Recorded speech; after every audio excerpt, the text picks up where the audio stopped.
C'est comme bloquer une ambulance lors d'un accident de la route. La comparaison dramatique est faite par l'ONG allemande Sea-Watch qui s'est vue interdire par les autorités maltaises la poursuite de ses opérations de recherche et de sauvetage en Méditerranée. Son bateau, le Sea-Watch 3, et son avion, le Moonbird, sont immobilisés jusqu'à nouvel ordre.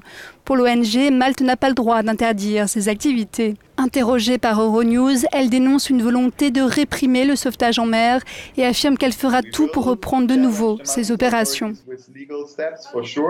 Nous allons pour sûr contester l'action des autorités maltaises avec des éléments juridiques et nous verrons quelles sont les autres possibilités pour reprendre les opérations dès que possible parce que les gens meurent en ce moment. C'est vrai en particulier pour l'avion. Vous ne pouvez pas dire qu'un avion collabore avec les trafiquants. Un avion est à la recherche de personnes en détresse. Il ne s'agit que d'une opération de recherche et de sauvetage. C'est comme si vous deviez bloquer une ambulance lors d'un accident de la route. Si vous faites ça, vous allez au tribunal.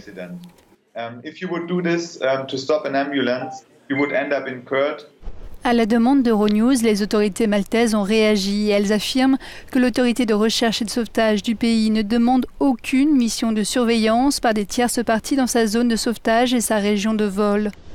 Elle affirme également que le département de l'aviation civile de Malte n'est pas compétente pour autoriser de telles opérations qui pourraient également entrer dans les domaines de compétences d'un autre État. Pour comprendre le rôle des ONG, nous sommes allés aux Pays-Bas interroger un chercheur spécialisé en droit humanitaire. Quel est le rôle des ONG dans le sauvetage en mer aujourd'hui ?